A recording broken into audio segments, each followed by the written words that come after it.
dua kau Keong. Jangan kasih permen. Coba aku ngomong. Ya gini. Dan Sahabat-sahabat dimanapun berada, saya Zulkifli M. Abbas mengharapkan sahabat-sahabat semua untuk kemudian mensubscribe, like, dan juga men-share channel kita ini. Salam Tauhid, salam satu Tuhan. si Paulus ini ke Athena, dilihatnya di Athena ini banyak kuil, ada kuil ini, kuil A, B, C, D, tapi ada satu kuil dewa yang tidak dikenal betul. Artinya dewa ini kan ilahnya ini, theosnya ini samanya itu Allah, dewa, theos.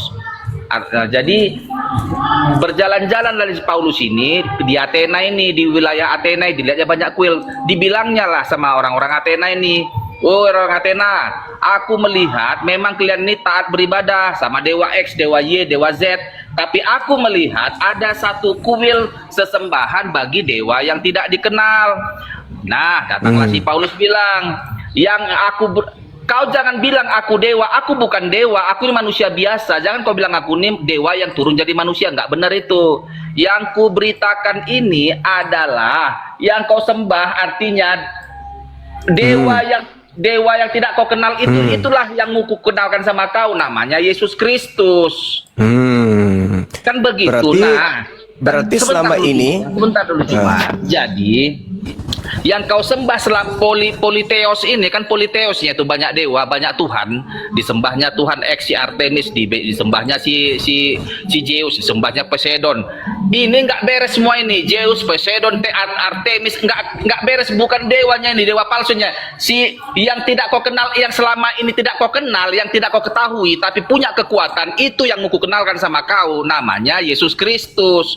Itu yang maksud daripada kisah para rasul itu, Juma. Nah, sekarang berarti apakah orang-orang Athena mengganti penyembahan? Mereka membuang si Zeus, membuang Poseidon dan Artemis, hanya menyembah kepada Yesus. Nggak usah lagi sembah Artemis ini. Jadi begitu. Saya ulang lagi, apakah orang Athena merubah penyembahan mereka? Ya, merubah penyembahan lah. Dulunya disembahnya juga Zeus, mereka tidak lagi menyembah Zeus. Kata siapa? Coba. Sedangkan Paulus sendiri mengatakan, dewa yang kamu tidak kenal yang kamu sembah selama ini. Iya, betul. Mereka menyembah dewa yang tidak dikenalnya itu. Tetapi kan mereka artinya ngambangnya ini punya kekuatan tapi tidak aku kenal. Itu yang dikenalkan sama si Paulus. Nah, sekarang apakah mereka mengganti dewa? Dibuangnya, kan mereka tidak lagi polidewa. Kok dibuangnya? Kan mereka menyembah dewa yang mereka tidak kenal. Ya, iya, memang yang mereka yang tidak kenal inilah dikenalkan si Paulus.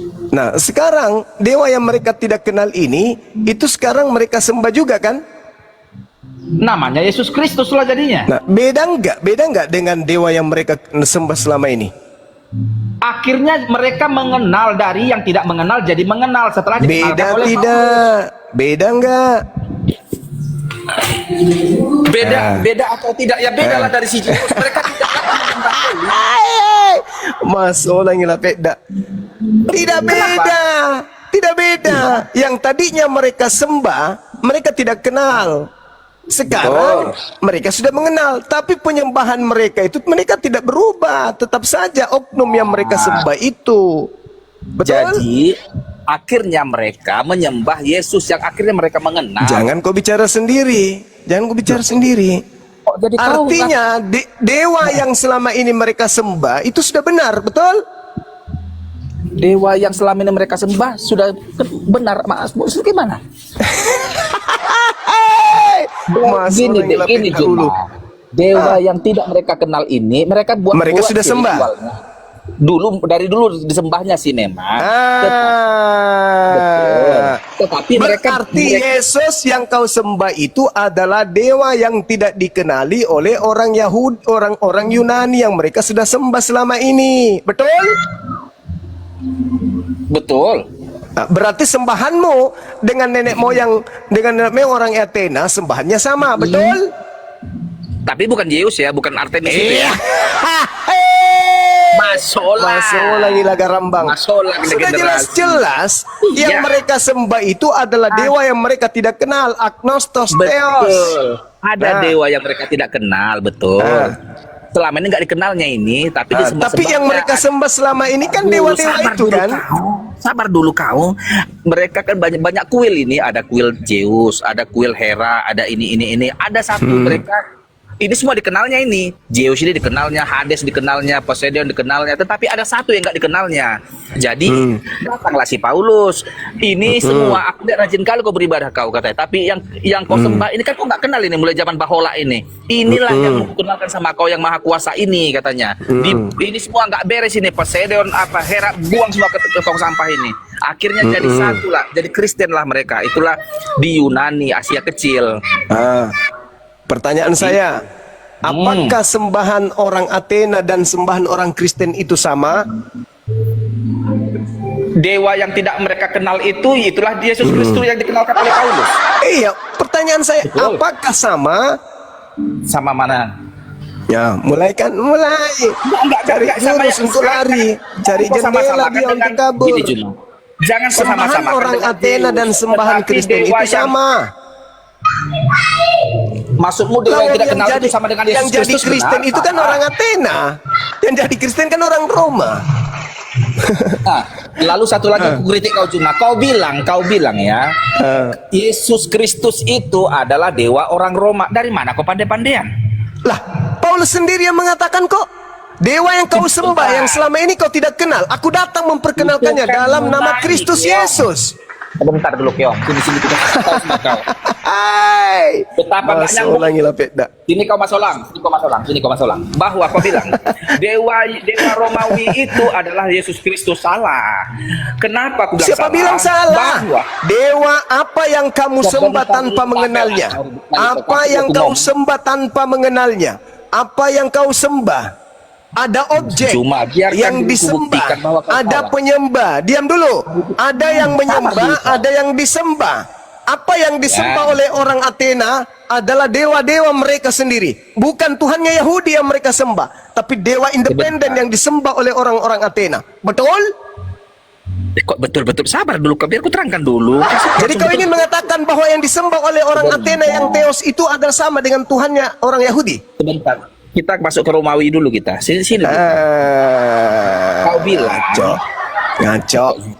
Gini lah nggak enak diskusinya kan kau. Sebentar aja dulu. Saya kan bertanya. Kau perkosa orang apakah sembahan orang-orang Athena sama dengan sembahan yang disembah oleh Yesus dan murid-muridnya? Untuk dewa yang tidak dikenal itu adalah Yesus Kristus adalah benar, sama. Nanti setelah kemudian Paulus Zeus datang bukan Zeus ke Athena menggantikan sembahan mereka bernama Yesus, betul? Itu yang dikenalkan, yang tidak dikenal itu.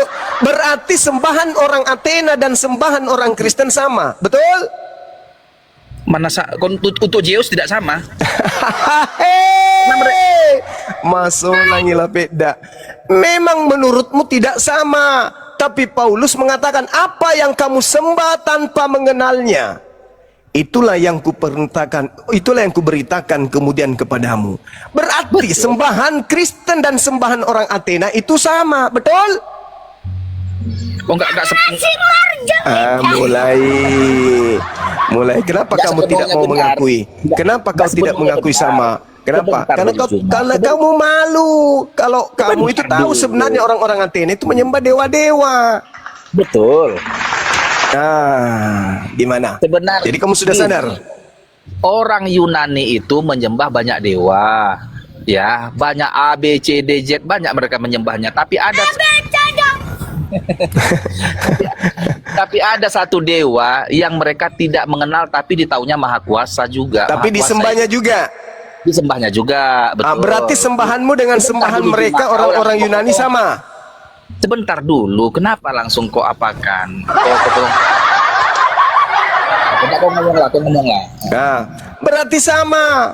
Apa yang disembah oleh orang Athena dan apa yang disembah oleh orang Kristen hari ini itu sama. Sedangkan hari ini, tanggal berapa hari ini? Tanggal 4 November 2025. Sembahan yang disembah oleh orang Yahudi dan sembahan yang disembah oleh orang Kristen, yaitu dewa Athena, itu adalah sembahan yang berbeda. Iya, kok pada tahu menurutnya itu. Mau lari kemanapun, tetap saja kemudian kalian dianggap Abu Dazarah, dianggap bidat sama orang Yahudi. Kenapa? Karena kalian menyembah dewanya orang Barat. Sabar dulu, aku dulu ngomong Jumat apa rakaat. Ayo, silakan. Dulu. Tuduhanmu tadi Jumat tentang dewa Romawi adalah yang disembah oleh Paulus, yang orang Kristen. Ya. Tidak benar. Dewa Romawi ini kan Jupiter, ini kan dewa. Itu dewa-dewa yang tidak mereka kenal, cuman sekedar nama doang. Jupiter, Zeus, Hermes itu cuman nama. Mereka tidak mengenal. Itulah yang disembah oleh orang Kristen. Iya, sebentar loh. Sebentar. Bahwa Paulus mati dibunuh oleh pemerintahan Romawi. Benar ya kan? Paulus itu dibunuh oleh pemerintahan Romawi. Menggenapi nubuat itu. Sebentar dulu. Benar, kutanya dulu kok. Benarkah Paulus itu dipenggal oleh pemerintah Romawi? Iya. Betul. Kenapa dia dipenggal oleh pemerintah Romawi? Karena Paulus menyebarkan kekristenan, kan begitu? Artinya melawan dewa-dewa Romawi. Artinya Paulus mengenalkan Kristus ini lebih hebat dari dewa Romawi dan mengajarkan kekristenan di Romawi. Maka dipenggal. Lalu dari situ saja bisa disimpulkan bahwa Paulus tidak pernah menyembah dewa-dewa Romawi. Dia mengenalkan Kristus kepada umat Romawi, kepada masyarakat Romawi di situ. Karena tidak terima, dipenggal lehernya. Kenapa kau bilang dia nyembah Romawi, dewa Romawi? Saudara. Mas Solang. Saudara. Paulus itu ditangkap karena memicu kerusuhan di Yerusalem. Dia Paulus ini, tunggu dulu. Paulus ini itu mengajarkan ajaran yang mencakup tentang Yesus sebagai Tuhan. Pertama, menyinggung orang-orang Yahudi karena menganggap bahwa Tuhannya Yahudi menjadi Yesus. Dan juga otoritas Romawi pada saat itu mereka marah. Karena kenapa? Dewa-dewa yang mereka sembah selama ini mereka ajarkan itu adalah Yesus juga. Itu yang perlu Anda pahami. Memang dia orang Roma marah tentang itu, betul. Tetapi yang menjadi catatan penting bagimu adalah Paulus pendiri agamamu itu mengajarkan orang Athena untuk meninggalkan dewa-dewa mereka menuju kepada dewa yang mereka sembah mereka tidak kenal bernama Kristus Yesus. Berarti Paulus ingin menggantikan dewa-dewa mereka itu dengan Yesus, yang mana dewa-dewa yang mereka sembah itu adalah dewa yang tidak dikenal, yang adalah Yesus itu sendiri. Maka Paulus datang mengajarkan, ini loh dewa yang kalian sembah selama ini namanya Yesus. Marahlah orang Roma. Enak aja, siapa yang mau menyembah Yesus? Tapi pada ujungnya kemudian mereka beriman, mereka percaya ujung-ujungnya. Bahkan Paulus itu dan menjadi paus. Betul. Pada akhir. Begitu. Benar. Begitu, Gini, saudara. ada benarnya ucapanmu, tapi ada kau pelintir gini dia ya. Kok pelintir pula? Sebentar dulu kawan, sebentar dulu. Romawi dan Yunani itu politeis, artinya mereka menyembah banyak Tuhan, banyak dewa. Ya. Oke. Samanya Kristen, ada bedanya. Diam dulu kau, ribut kali kau. Tunggu dulu. Jadi Kristen ini kan monoteisnya ini, tetapi walaupun dibilang Tritunggal itu sulit dipahami ya, kalian pahami, tapi kami pahamnya itu. Iya, Nah, sama seperti Athena. ada satu dewa, satu teos, ada satu teos yang memang ini tidak dikenal, selebihnya dikenal. A, B, C, D, Z ini dikenal ini, Uranus lah, Jupiter. Yang tidak dikenal oleh orang-orang Roma. Tidak dikenal oleh orang-orang Yunani. Kalau Romawi aku kurang. Tapi sebenarnya yang mereka sembah itulah selama ini. Sebentar, semua disembahnya, bukan hanya yang tidak dikenal ini. Itulah yang mereka sembah selama ini adalah dewa yang mereka tidak kenal, yang namanya Kristus Yesus. Sabar dulu kawan. Yang disembah orang Yunani Athena ini karena disembahnya semua disembahnya juga Zeus, disembahnya juga Hermes, disembahnya juga yang tidak dikenal ini. Memang betul, ada juga ritual mereka untuk si tidak dikenal ini, si Theos, Agnostos Theos itu. Nah, tetapi nggak dikenalnya siapa sih ini? Yang tidak dikenal ini kok ada kekuatan ini? Nah, datanglah si Paulus mengenalkan, "Oi orang Yunani, ini semua dewa ini yang kau kenal ini, aku mau mengenalkan bahwa yang tidak kau kenal ini sebenarnya adalah Yesus Kristus yang Maha Kuasa itu." Jadi maka ini mereka menyadari bahwa selama Ya. ini mereka tidak salah sembah. jadi betul. Yang salah sembah itu mereka. Selama Begini, kawan. ini sebelum Paulus mengajarkan tentang Dewa Tetap. Yesus, mereka sudah tidak salah sembah, betul? Bukan, mereka salah sembah karena karena semua disembahnya. Tidak salah sembah. Di kau yang enggak. Mereka banyak menyembah Coba. politeis. Coba tunjukkan kepada saya ajakan Paulus meninggalkan dewa-dewa mereka untuk menuju kepada Betul. Yesus. Ada nggak? Mana dalilnya? Ada. Mana dalilnya? Mana? Jadi maksudmu Paulus mengajarkan agar menyembah Zeus?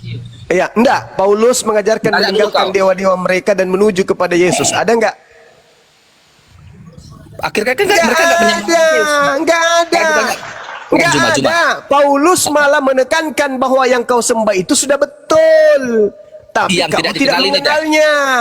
Yang Betul, benar yang itu, yang kau tidak kenal itu, itulah Yesus yang kuperkenalkan samamu. Lanjutkan, lanjutkan kata Paulus, lanjutkan nyembah dewa dulu, terus. Ya, sebentar Tapi dulu, dalam kawan. nama Yesus.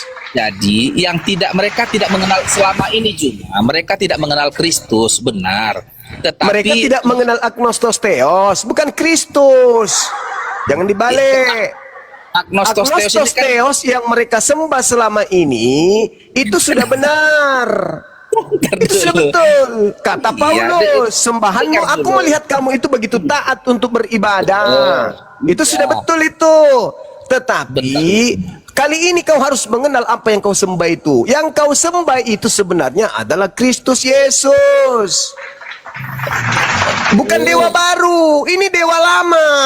Tapi Dewa baru. kemudian Paulus permaknamanya menjadi Kristus Yesus. dengar kawan. Loh, itu dalil Dulu. kisah para rasul 17. Sebentar dulu, kawan, Bukan sebentar. dewa Jadi lama. Dewa Hati. baru, bukan dewa baru tapi dewa lama. Cuman Sebentar. nama baru. saat ini jadi Romawi kuno dan Yunani itu adalah Eropa saat ini ya. Itu adalah Eropa saat ini. Romawi kuno itu kerajaan Inggris, Denmark, itu Romawi kunonya itu yang terpecah. Nah, saat ini mereka Romawi itu sudah menerima Kristus, meninggalkan dewa-dewa mereka dan satu Tuhan yaitu Yesus Kristus. Salah. Dan- Mereka tidak meninggalkan dewa mereka. Nyak dulu kau, Inggris sekarang Makanya menyembah- Natal masih mereka peringati. Makanya Bentar dulu, ibadah Juma. mereka masih hari Minggu. Makanya makanan dulu. mereka masih babi. Masih berpesta dengan makanan-makanan persembahan kepada dewa-dewa mereka. Jangan kau politisi semua itu. Bentar dulu, Mereka Juma. menyembah dewa mereka dalam nama baru yaitu Kristus. Tapi objeknya, oknumnya sama. Sini dulu. Loh, Paulus sendiri yang mengatakan, dewa yang ngomong. kau tidak kenal, yang kau sembah selama ini, yang kau puja selama ini, Ya, harus ya. kau kenal dia. Nih dia, namanya Kristus Yesus. Makanya kalau Anda lihat orang-orang Roma, kalau mereka beribadah, mereka cium-cium patung bayi. Kenapa? Karena itu adalah dewa mereka yang mereka tidak kenal, yang Paulus ajarkan kemudian namanya Kristus. Patung bayi itu kan ada apalah dicium-cium itu. Itu hanya Pada biar intinya, saudara harus sadar bahwa Kristus Jadi aku- yang kalian sembah Jadi itu aku bukan bosan orang sadar. Kalian Yahudi. Kristus yang kau sembah itu adalah dewa Athena dalam nama Yesus Kristus. Titik. Dah. Terpaksa Udah, kali orang selesai. terpaksa. Nah, jadi gini Paulus kebiasaanmu. sendiri yang mengatakan itu, Cak Ayu. Paulus yang mengatakan. Lagian orang Roma. Yahudi juga kan tidak mengenal agamamu, tidak mengenal Tuhanmu sampai hari ini. Orang Yahudi tidak mengakui sembahan kalian itu sama dengan sembahan mereka. Kenapa? Karena kalian menyembah dewa orang Roma, dewa Athena yang kalian sembah. Salah karena Kak Yesus adalah manusia. Mereka tidak pernah Allah itu nggak pernah jadi manusia, maka mereka Lah menolak dalam Yesus. konsep Yudaism itu tidak Bodoh kali masuk kau. akal mereka untuk dengar. Di dalam kitab Yeremia 31, 34, jangan lagi orang mengajarkan tentang Tuhan karena mereka semua baik kecil maupun besar sudah mengenal Tuhan. Bagaimana mungkin Tuhan yang mereka kenal kok tiba-tiba berasal dari keturunan pesina, tiba-tiba menjadi bayi, tiba-tiba datang ke tengah. Bukan itu. Salah. Orang-orang Yahudi sudah mengenal Tuhannya seperti umat Islam mengenal Tuhannya. Tidak seperti Kristen, Tuhan itu harus turun jadi bayi, begini, bagaimana. Itu dewa Athena. Yesus itu dewa Athena. Bukan. Orang Yahudi menolak Yesus karena Yesus itu manusia. Bagi Yahudi. Ya, menolaknya sebagai apa? Sebentar dulu. Bagi Menolaknya Yahudi sebagai apa? Jelas dulu. Yesus Tidak datang mungkin. memperkenalkan dirinya sebagai Mesias. Ditolak sebagai Mesias. Bukan Sabar ditolak dulu, sebagai Jin. dewa. Kau perkosa tamumu ketapel. Leh, kamu ini karet. Kau bilang, kau sama seperti Zakir Naik. Kau menang lidah karet aja ya. Kau Kutanya beban dulu aja. samamu. Yesus datang memperkenalkan dirinya sebagai apa? Sebagai hamba. Nah, sebagai hamba diterima nggak sama Yahudi? Utusan. Diterima sebagai apa? Diterima. Mereka kan menganggap Yesus sebagai guru, dan guru itu. Ya, Guru Israel. diterima nggak ketika kemudian otoritas yang memegang kekuasaan pada saat itu diterima nggak Yesus sebagai Mesias?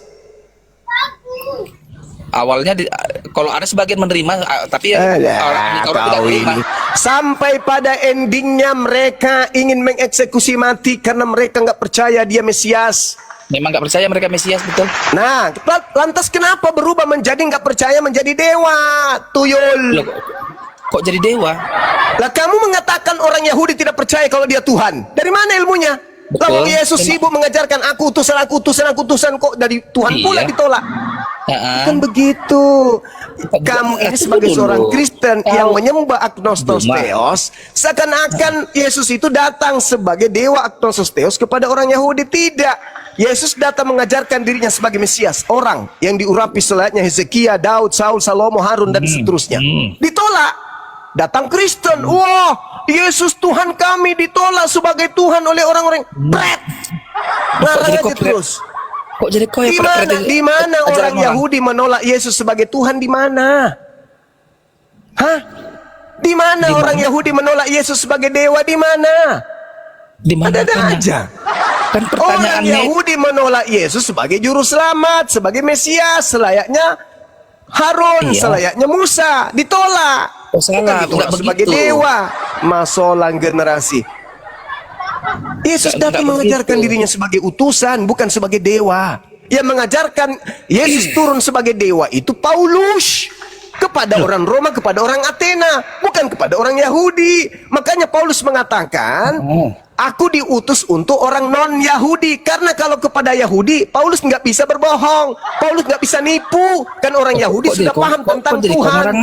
Maka Paulus mengaku diutus kepada non-Yahudi. Karena orang Yahudi masih menyembah dewa-dewa. Maka supaya ajarannya laku, maka dewa mereka katakan, dewa yang kalian sembah selama ini itu sebenarnya adalah Yesus. Maka sembahlah Yesus. begini, Karena itu si Yesus itu dewa kalian. Itu fakta, saudara Darel, ban karet. Dengar kawan, dengar. Cuma dulu, kan berkali ku bilang politeis yang ada di Yunani dulu itu mereka menyembah banyak dewa, tapi ada satu yang mereka tidak mengenal, tapi yang maha kuasa, namanya dewa yang tidak dikenal. Dan saudara, itulah yang diperkenalkan sama Paulus. Orang Athena, dewa yang kau sembah di kuil ini adalah itu yang mau kuperkenalkan, namanya Yesus. Benar. Tetapi sebentar dulu kawan, sebentar aja. Tetapi Paulus tidak pernah berkata sembahlah Zeus, sembahlah Artemis, tidak, buang semua di ketong sampah semua ini. Artemis tidak ini, bisa Zeus dibuang, tidak bisa dibuang. Yang masih benarnya kau adalah percayai dewa-dewa mereka sampai hari ini, masih kau seperti Zakir Naik, kau bodoh. Dewa Bapa, dewa Anak, dewa Pneuma masih ada sampai hari ini. Dewa Bapak, dewa Anak Masih kau percaya sampai hari ini?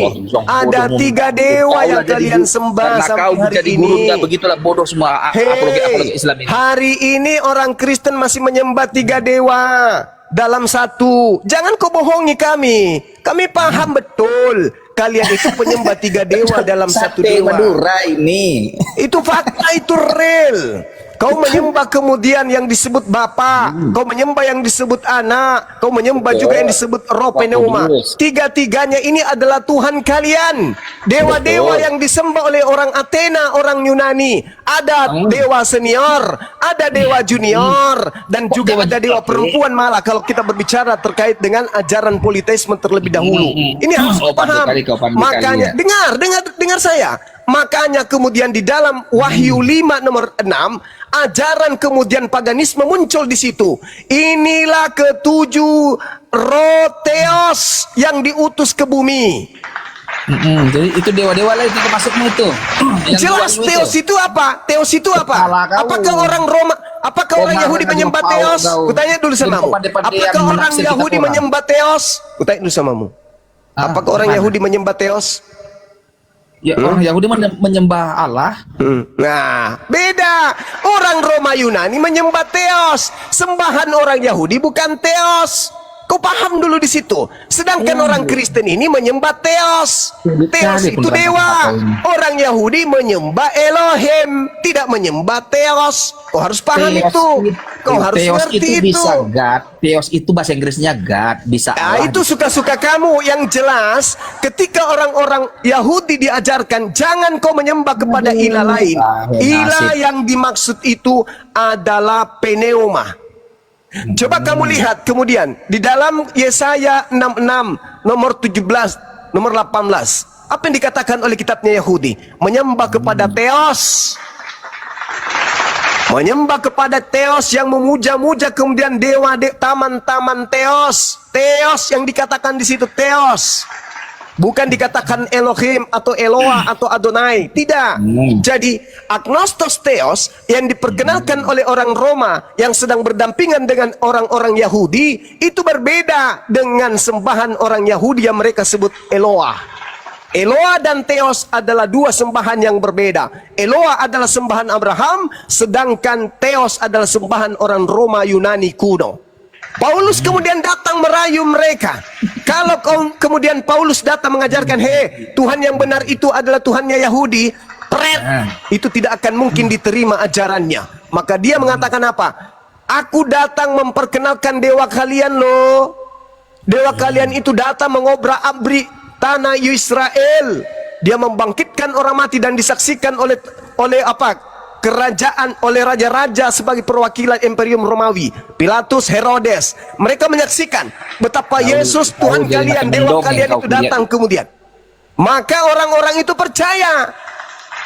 Sampai hari ini mereka menyembah dewa-dewa mereka. Sebentar lagi mereka akan merayakan tanggal 25 Desember. Apakah itu kelahiran Isa? Apakah itu kelahiran anak Maria? Bukan. Itu kelahiran dewa-dewa Athena tanggal 25 Desember. Pahami itu. Ini kok ngarang-ngarang dewa Athena. Dewa buku tampari dewa Athena itu, si Zeus itu biar ku. Ya itu maumu karena kau sudah tahu kau itu kecemburuan akidah. Kau kena cemburu akidah itu. Kalau kau kamu ingin menyembunyikan identitas Tuhanmu. Itu adalah Yesus benar. Itu yang dikenalkan si Paulus. Nah, itu dia. Sekarang saya tanya samamu. Apakah orang Yahudi bagi mereka Yesus itu adalah Elohim? Tidak, mereka nggak mengakui itu. Tidak. Sekarang apakah orang Roma Yesus itu adalah dewa mereka? Yesus itu dewa yang tidak dikenal mereka itu. Orang apakah iya? Apakah iya? Tapi kan dulu mereka nggak kenal. Saya ulang lagi, apakah iya? Setelah dikenalkan si Paulus baru mereka kenal. Apakah iya? Apakah Yesus bagi orang Roma dan orang Athena adalah dewa mereka yang turun ke bumi jadi manusia? Apakah iya? Oh tidak, salah itu. Oh salah lagi. Salah lagi. Filipi 2 nomor 6 nomor 7 nomor 8 kau baca. Coba. Bagaimana Paulus mendoktrin orang-orang yang ada di ajarannya bahwa Theos yang disembah oleh orang Roma Yunani turun ke bumi mengambil rupa hamba yaitu Yesus Kristus dan mati sampai dia taat sampai mati di atas salib. Betul? Yesus itu kan Tuhan yang jadi manusia. Nah, itu ajaran Roma atau ajaran Yahudi? Ajaran Roma, ajaran Paulus lah. Ya, ajaran Paulus yang diajarkan kepada Yahudi atau kepada non-Yahudi? Melalui firman Allah, melalui dari talo. Untuk orang Yahudi, atau untuk orang Roma? Untuk semua bangsa-bangsa. Nenekmu kiper. Tak ada Paulus itu. Dengar. Paulus ketika dia kembali dari mengajarkan agama Kristen, dia bertobat di Yerusalem. Bertobat dari mengajarkan agama Kristen. Kau baca Kisah Para Rasul 21. Paulus bertobat sampai nomor 26. Balik lagi dia ke Yahudi gitu. Balik lagi dia ke Yahudi. Betul. Pala bapak kau kiper, dia nenekmu kiper. Kau baca, saya baca dalilnya mau. Berani kau baca dalilnya? Berani kau baca dalilnya? Berani kau Apa kata baca Paulus? dalilnya? Bagiku hidup adalah Kristus dan mati adalah keuntungan. Nggak, kalau Itu di depan orang-orang Kristen. Di depan orang Kristen dia mengatakan itu. Tapi di depan orang Yahudi dia pura-pura bertaubat. makanlah kerupuk jange itu, bodoh kali kau. Saya baca dalilnya samamu. Kau diam baik-baik, saya bacakan samamu. Yang baik-baik kata, jadi kau yang ngarang-ngarang kitab orang. Karena saya berbicara berdasarkan data, bukan doktrin. Data apanya? Saya baca kisah para pewarta. Baca. Oke. Sesudah beberapa hari lamanya tinggal di Kaisarea, berkemaslah kami, lalu berangkat ke Yerusalem, kota non politeism. Ya. Bersama-sama dengan kami turut juga beberapa murid dari Kaisarea. Mereka membawa kami ke rumah seorang yang bernama Manason. Ia dari Siprus dan sudah lama menjadi murid. Kami akan menumpang di rumahnya. Ketika kami tiba di Yerusalem, nah ini bukan lagi penyembah dewa-dewa Athena nih. Tiba di Yerusalem. Dan harinya, pergilah Paulus bersama-sama dengan kami mengunjungi Yakobus. Semua penatua telah hadir di situ. Paulus memberi salam kepada mereka, lalu menceritakan dengan terperinci apa yang dilakukan oleh Theos di antara bangsa-bangsa lain oleh pelayanannya. Mendengar itu, mereka memuliakan Theos. Lalu mereka berkata kepada Paulus, "Saudara, lihatlah beribu-ribu orang Yahudi telah menjadi percaya dan mereka semua rajin memelihara hukum Taurat. Tetapi mereka mendengarkan tentang engkau,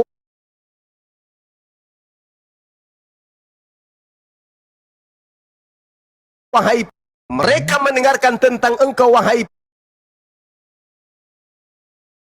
jangan menatap." Jadi bagaimana sekarang wahai Paulus? Tentu mereka akan mendengarkan kamu bahwa kamu telah datang kemari. Sebab itu, lakukan apa yang kami katakan ini. Penatua berkata kepada Paulus, lakukan apa yang kami perintahkan ini. Betul. Apa itu? Di antara kami ada ada 4 orang yang bernazar.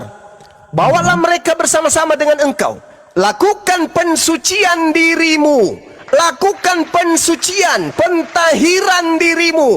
Lakukan, sucikan dirimu, tahirkan dirimu, bertaubatlah kau. Itu fakta.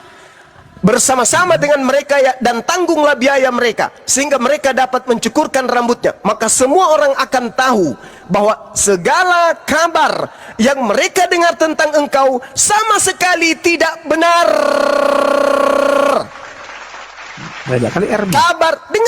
Kabar tentang kau melarang orang bersunat, kabar tentang engkau melarang orang dibatasi makanan-makanan, itu semuanya tidak benar.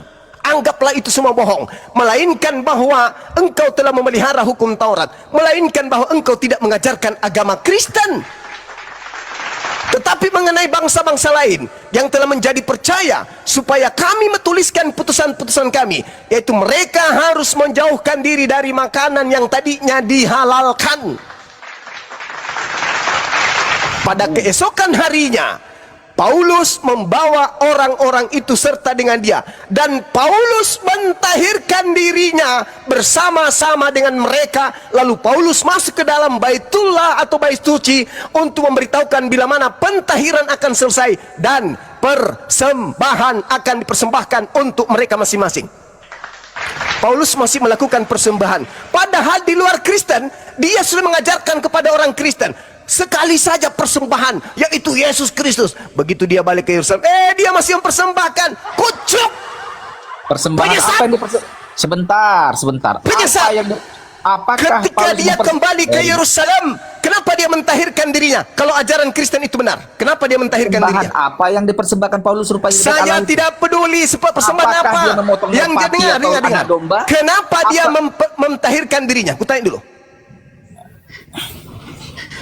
pentahiran dirinya?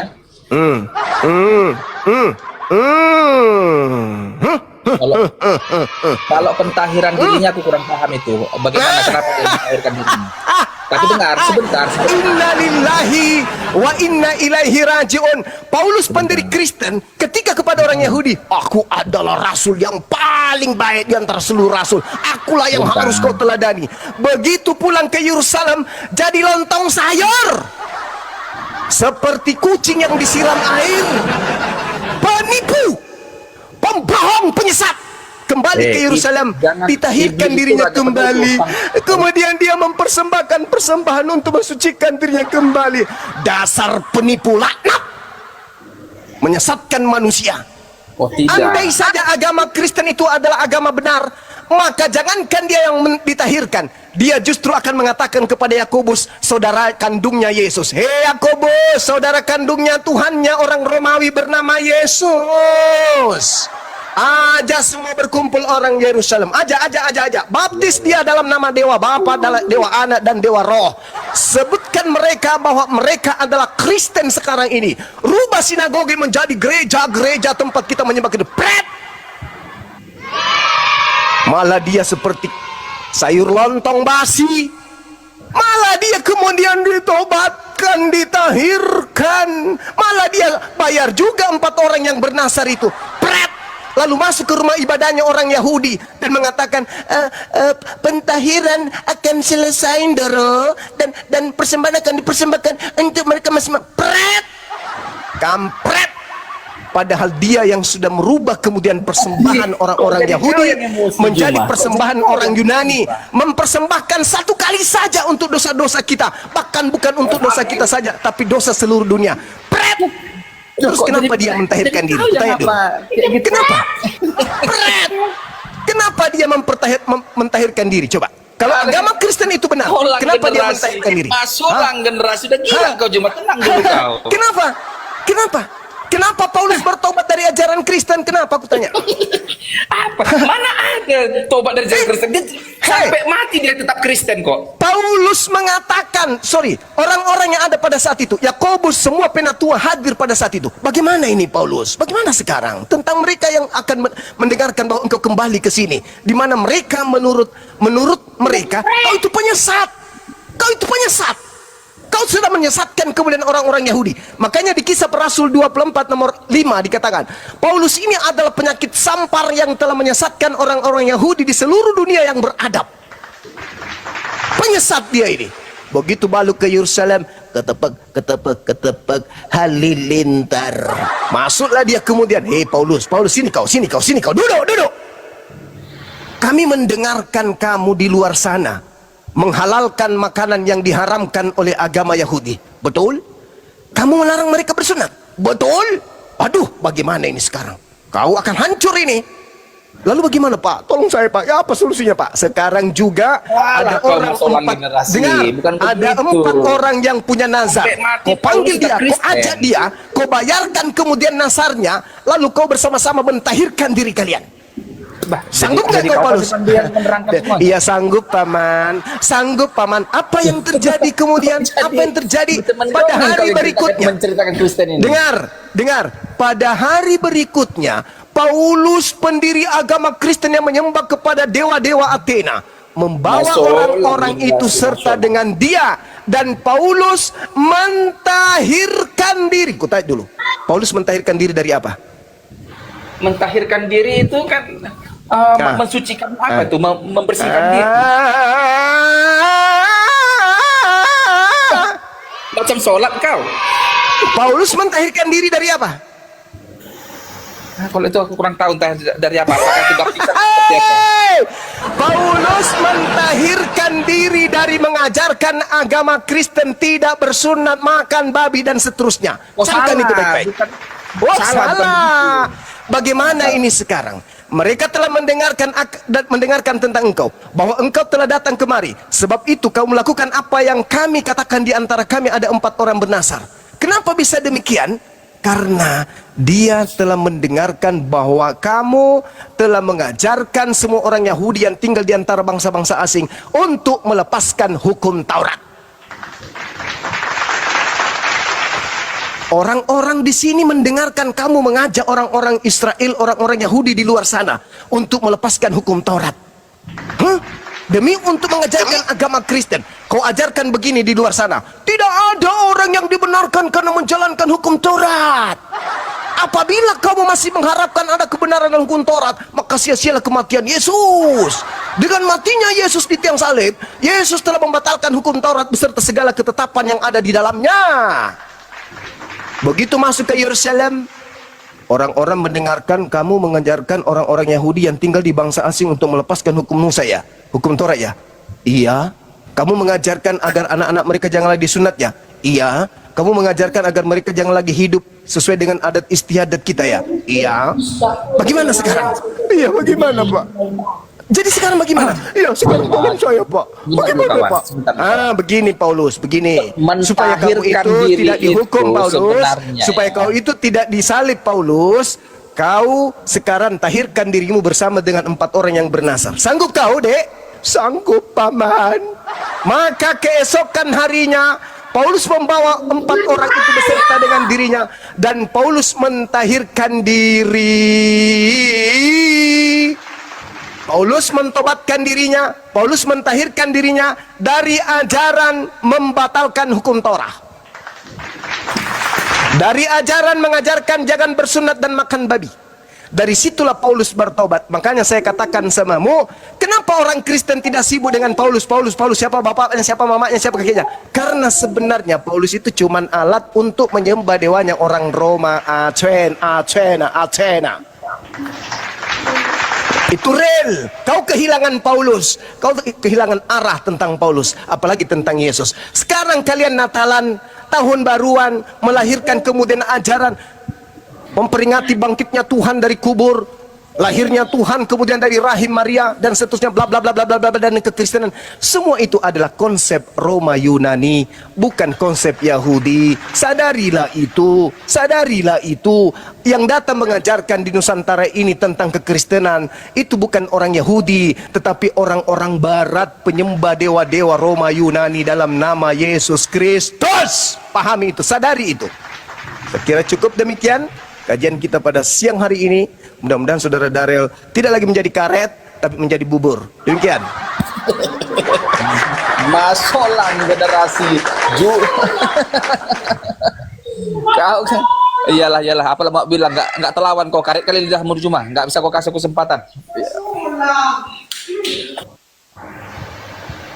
Kabur lagi. Kebenaran itu pahit, kawan. Kebenaran itu pahit. Kebenaran itu pahit.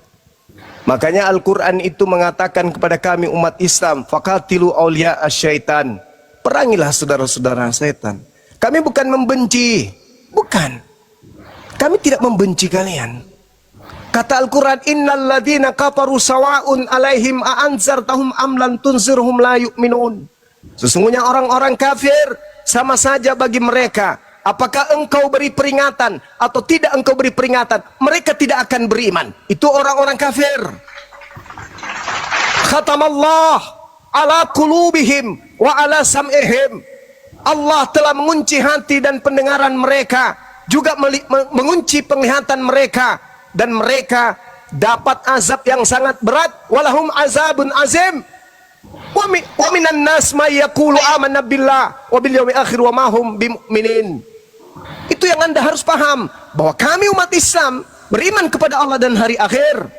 Kau juga mengatakan itu, beriman kepada Agnostos Theos, dewa yang tirikannya itu Tuhannya Abraham. Pret. Dan kami juga beriman kepada hari kebangkitan. Pret. Kata Allah, wa ma hum bimu'minin. Padahal sesungguhnya mereka bukanlah orang-orang yang mukmin, bukan orang-orang beriman. Kalian hanya mengotori mulut kalian. Khatamallahu ala qulubihim wa ala sam'ihim. Allah mengunci hati kalian. Kenapa demikian? Karena kalian tidak menggunakan akal sehat. Maka Al-Quran menjelaskan bahwasanya kalian memang pantas untuk sesat. Kalian memang pantas kemudian untuk sesat. Kenapa? Karena kalian tidak menggunakan akal sehat. Manusia itu terdiri dari 2 kelompok, kata Al-Quran.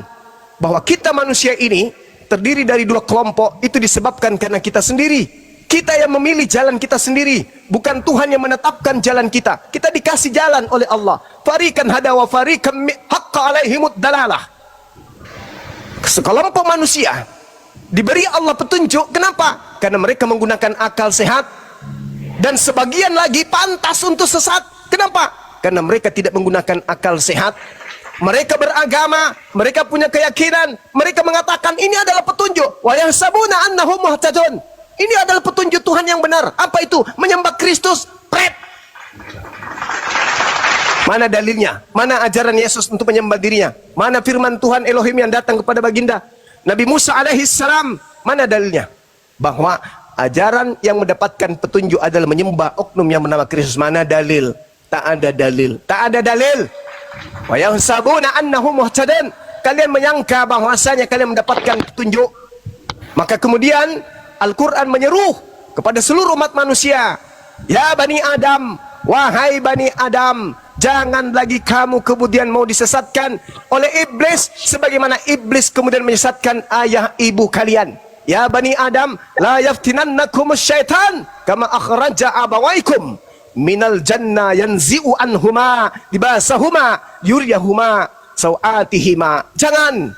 Kalau Adam alaihissalam kemudian jatuh dari surga, keluar dari surga hanya gara-gara satu perintah, jangan makan. Cuma satu. Lalu bagaimana mereka yang makan semua apa yang dilarang oleh Tuhan?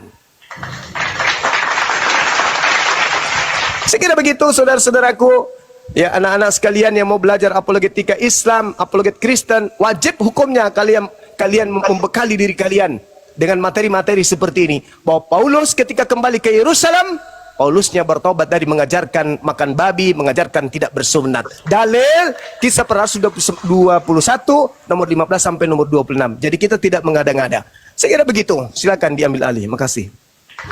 Luar biasa. Terima kasih Bang Firman. Wah, Bang berlogika. Sama-sama Bang. Lanjut. Langsung turun dua-duanya. Luar biasa. Mana lagi nih? Siapa yang mau naik? Wah, yang Muslim tahan dulu lah. Ntar saya undang lagi Bang, sabar Bang ya. Siapa? Bang Raja Debat. Monitor Bang Raja Debat. Oh ini si Josan. Ada Josan Bang.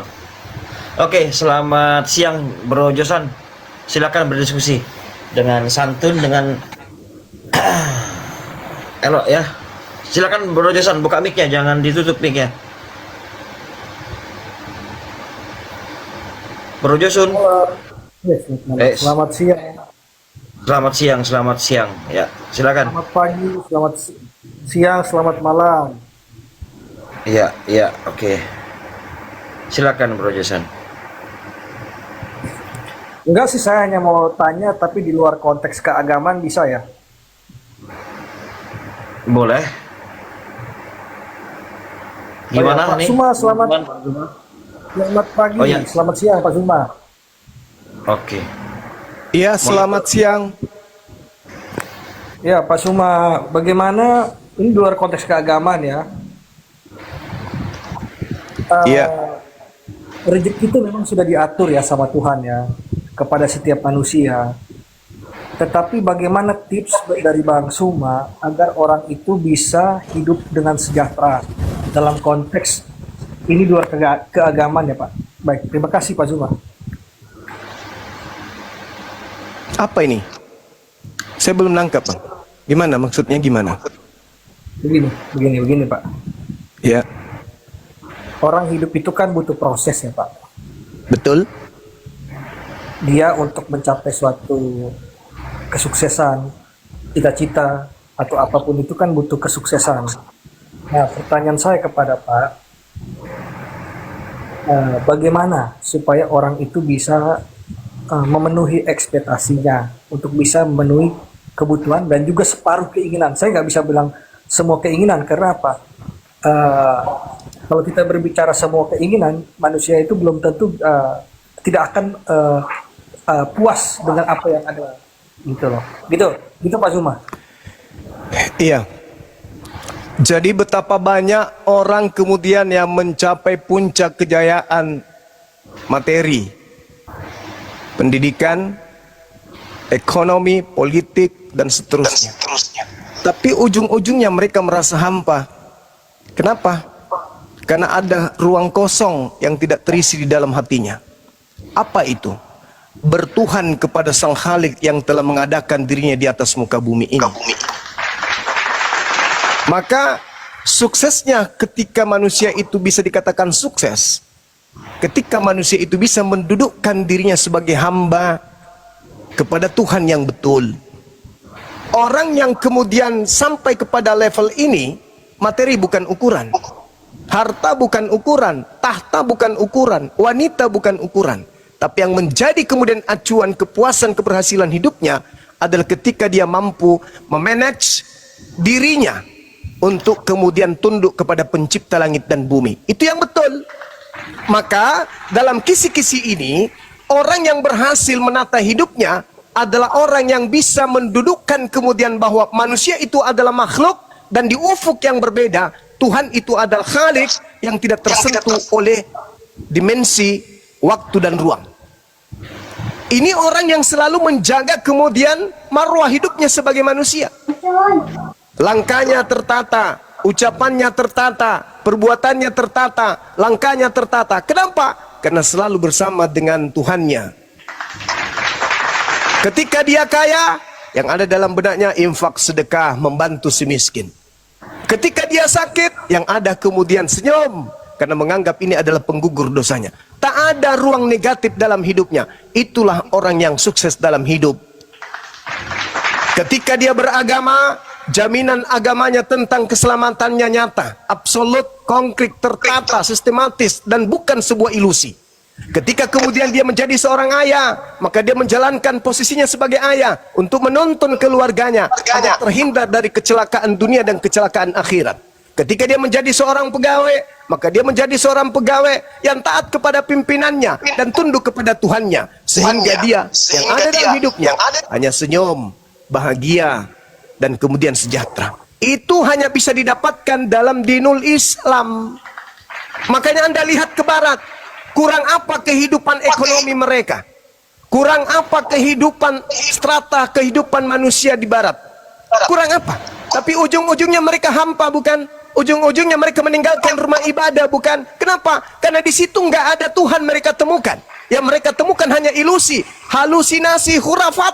Sedangkan di luar sana, di ufuk sana, ada yang kokoh memperjuangkan kemudian tali agama Tuhan yang sampai ke langit. Hukum-hukumnya tidak pernah berubah 1400 tahun silam. Mereka lirik, ini ada apa ini?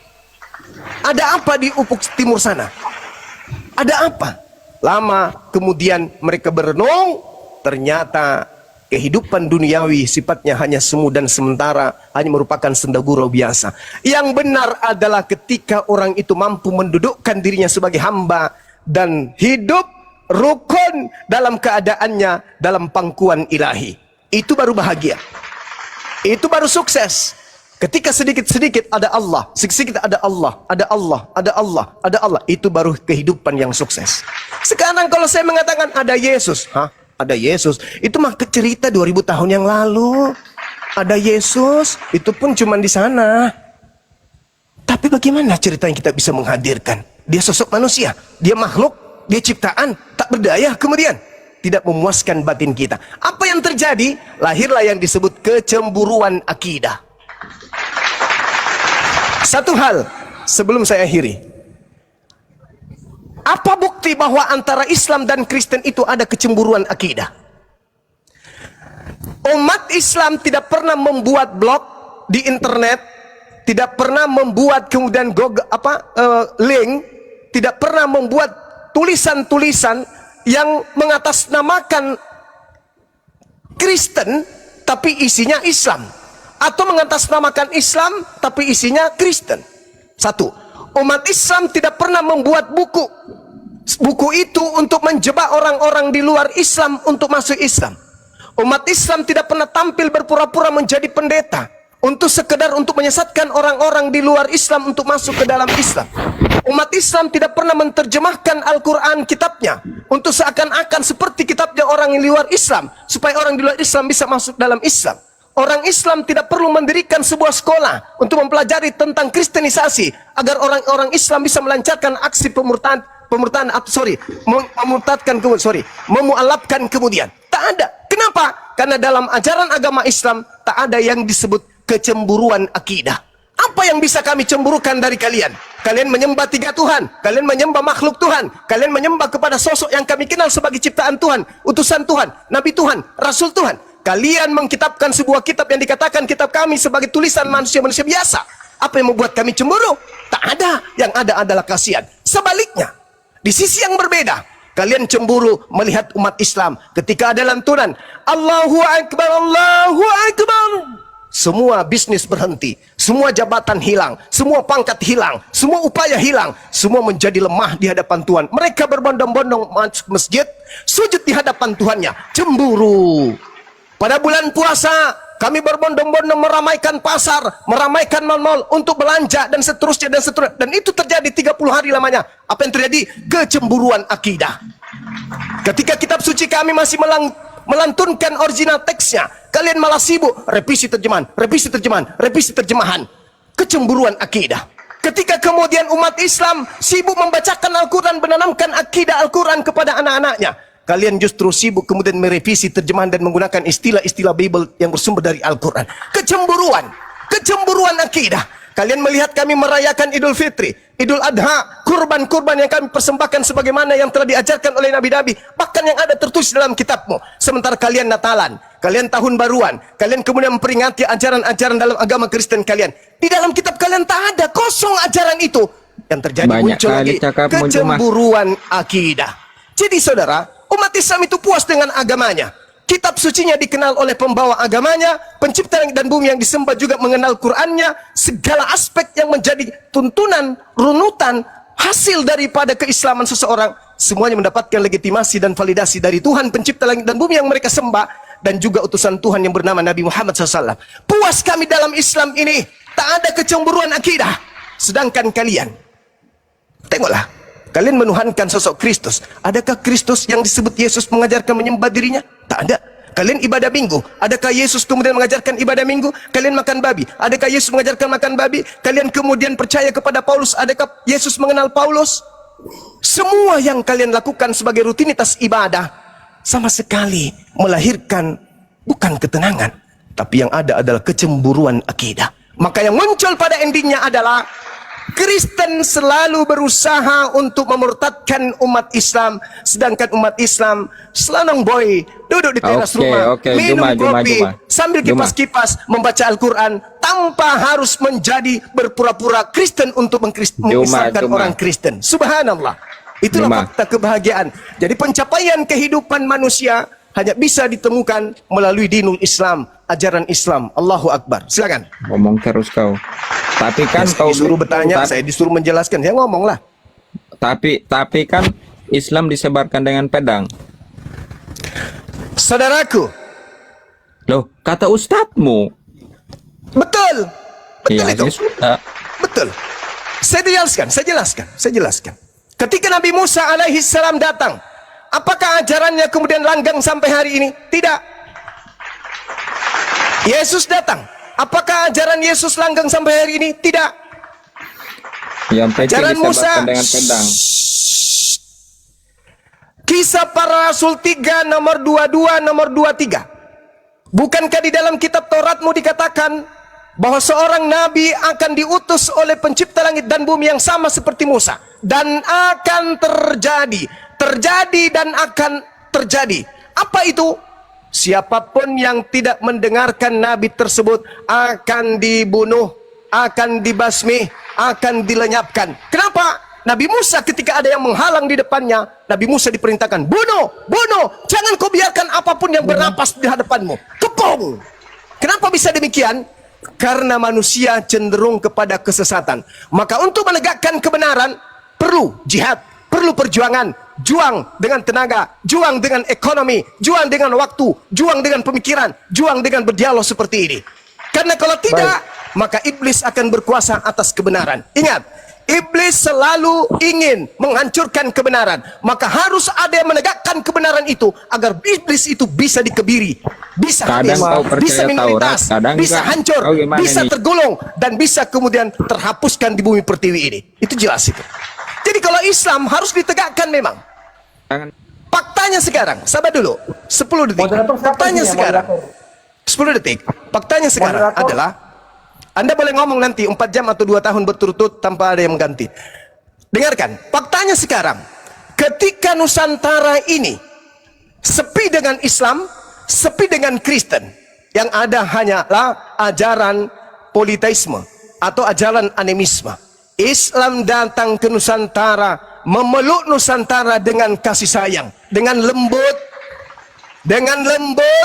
Islam datang melalui pedagang-pedagang Jazirah Arab. Lembut Islam, Nusantara menjadi mayoritas Islam. Bandingkan Kristen. Datang ke Nusantara nih. Dengan cara apa? Pedang.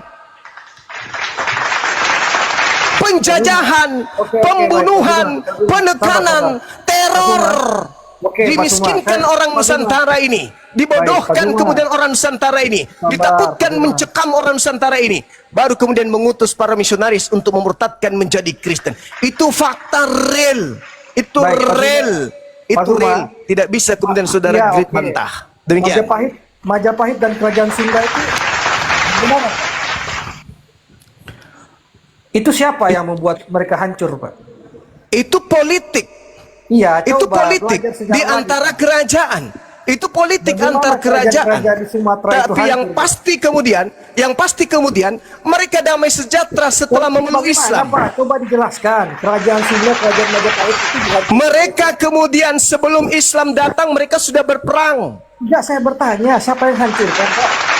Yang hancurkan itu ego mereka, politik mereka. Oh. Tetapi mereka kemudian bukan dihancurkan Lagi, karena Pak. dinul Islam. Bukan Islam yang datang yang menghancurkan mereka. Justru mereka kita- menjadi kerajaan damai sentosa ketika mereka memeluk ajaran agama Islam. Itu Udah, fakta, gini, itu gini. real. Pak, Nah, Pak, sebaliknya ada ruang yang terpisah. Apa itu? Setelah kemudian Kristen masuk ke Nusantara, Katolik masuk ke Nusantara. Dia melalui apa? Peperangan, pembunuhan. Jutaan wanita menjadi janda dibuatnya. Jutaan anak-anak menjadi yatim piatu dibuatnya. Kapan coba? Itu fakta. Kapan peristiwa 350 itu? tahun Mana datanya? lamanya. Apa yang diwariskan? Baru aja kau. Ya, sabar. Apa yang diwariskan Belanda kemudian itu- penjajah yang beragama Kristen? Gereja, apalagi lembaga Bible, apalagi Kristen, apalagi konsep Katolik, itu yang diwariskan oleh penjajah. Terus ilmu juga, jangan lupa. Seperti rel kereta Ilmu itu tanpa Nah. penjajah juga orang sudah paham Ngawur aja ilmu. kau. Itu yang Anda harus paham. Ya. Sekarang boleh Ini, nggak Pak saya Suma. balik bertanya? Giliran saya Pak boleh Suma, fokus, bertanya nggak? Pak Suma, fokus dengan apa yang saya tanyakan tadi. Saya sudah menjawab Saya itu sekaligus bertanya. menjawab saudara Ini, Grit. ini, Pak. Dah. Saya bertanya. Sekarang boleh nggak saya balik nanya? Sabar Pak Suma, izin Pak, saya ini. Tadi saya bertanya di luar konteks keagamaan. Tetapi Ya sama. Bapak langsung- Saya mengurai juga di luar konteks. Oke, Saya sekarang secara saya keseluruhan. Saya keseluruhan. Oke, Hanya karena saya Bapak. seorang Muslim, tak ada sisi di luar hidup saya yang bisa terlepas dari agama saya. Itulah Islam. Oke, berarti itu begini. Saya mau boleh balik bertanya. nanya? Enggak. Gini Pak. Oh, Ini nggak profesi, boleh. Pak. Ini profesi Pak. Bukan saya mau Nggak boleh bertanya. saya balik nanya. Oke. Sabar Pak, sabar. Apakah Bapak membahas agama ini itu profesi ya? Islam diajarkan menyeru. Bukan, saya tanya Anda. Serulah pribadi. manusia kepada jalan Tuhanmu dengan kebenaran, dengan hikmah. Maka umat Islam semuanya profesinya adalah menyeru Iya, kepada manusia agar Anda selamat. pribadi. Sama seperti ajaran makhluk yang keluar dari kubur. Pergilah ke seluruh dunia, jadikanlah seluruh manusia menjadi murid dari makhluk yang keluar dari kubur. Sama itu amanat agung katanya. Dan Anda selalu Iya kan? dikatakan gurunda. Saya mau tanya, Anda ini gurunda. Orang-orang itu menyebut profesi. saya gurunda, orang-orang yang menyebut aku itu. Aku tidak pernah mengatakan diriku adalah guru. Tapi bagi orang Kristen, aku bukanlah seorang guru. Aku Ya, adalah master di atas segala master. Ya itu maksudnya profesi Pak. Ya, betul. Oh profesi. Makanya itu Ya. saya mau bertanya. Saya bagaimana penginjil cara jalanan. sukses- Kenapa? Cara sukses Saya boleh seperti bertanya? Anda, gitu. Gini Pak, sabar dong. Saya Ketakutan ingin kali tanya, ditanya. Ya, untuk cara sukses Pak, Pak Sunda itu seperti apa gitu? Ya Kan tadi Pak itu Sunda sekarang gini. sukses, udah sukses, alhamdulillah. Sorry, gini. Maksudnya Pak itu kan sekarang sudah bisa beli mobil mewah, ya kan Pak Suma. Itu maksudnya gimana supaya yang lain juga bisa seperti Pak gitu. Ya usaha dong, usaha, ikhtiar, doa, usaha, jangan bermimpi. Bukan gini Jangan maksudnya. bermimpi masuk surga tapi tak ada usaha.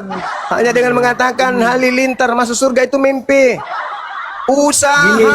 Usaha, bekerja, usaha jangan tidur. Usaha. Profesi itu kan dijalankan itu kan untuk menghasilkan sesuatu income. Jadi Pak ini kan ngomong kan ini koin kan masuk terus nih kan. Itu Oh, maksudnya jangan bilang kalau dari koin. saya cuma bertanya. Jangan bilang kalau koin, memalukan Ada itu. juga yang Saya langsung dari SD kelas 5, orang tua saya sudah membidik betis dan paha saya untuk berdiri menjadi seorang pebisnis. Oke, Pak, izin tanya Saya Pak. pengusaha dari kecil. Iya, saya ngerti. Apa yang Pak lakukan ini apakah perpuluhan tidak? Bentuk Oh, perpuluhan? enggak ada perpuluhan. Saya Iya, dari Pak. Facebook, Saya mau tanya, dari Pak. Facebook, Iya. dari tahun 2018, 2008, saya sudah berkarya di bidang ini. Tak ada duit. Saya masuk di TikTok juga karena sudah ada, tak ada lagi Oten di Zoom. Ini kalau misalnya ada lagi aplikasi baru, tempat para penghujat nongkrong, saya akan tinggalkan TikTok dan akan ikut ke sono. Saya di Facebook, setelah penghujat di Facebook. Saya ke Zoom, setelah penghujat di Zoom. Saya diajak teman-teman masuk ke TikTok setelah menemukan para misionaris laknat ada di TikTok. Pahami Oke, itu. Pak Suma, Besok hari gini, kalau gini. kalian bikin Gini, aplikasi gini. baru, saya akan pindah lagi ke sana. Gini Pak Suma, Ini yang saya mau dimaksud bertanya. kecemburuan akidah. Tapi berubah sekarang kecemburuan ekonomi sekarang nih. Bukan sekarang gini. Ada Pak gitu. Pak, gini Pak, gini Pak. Saya boleh tanya enggak? Enggak, maksudnya gini Pak, kita kan mau belajar dari Pak nih. Pak ini kan sudah sampai disematkan gurunda. Maka saya tanyakan Pak bilang ini profesi ya kan. Ya kita juga bisa melakukan itu dengan membuat bahan-bahan, mencari kajian dari kitab-kitab yang ada ya. Baik dari Alkitab, Al-Quran. Bisa aja Pak gitu Pak. Tetapi gini Pak, apakah itu dilakukan dengan suatu kejujuran? Apakah itu benar dilakukan untuk benar-benar meluruskan ataukah untuk mengejar materi? Nah, jika itu sudah profesi, berarti itu sudah berkaitan dengan materi. Begitu, Pak. Kalau saya kemudian tidak menggunakan Al-Quran sebagai dalil, Bible sebagai dalil, kemungkinan Anda bisa ngomong seperti itu. Tapi pada faktanya, pada prinsipnya, apa yang saya lakukan ini karena niat Allah. Ingin menyelamatkan orang-orang saudara-saudara saya yang tersesat. Anda tidak kasih saya koin juga enggak apa-apa. Lagian juga saya tidak pernah minta koin.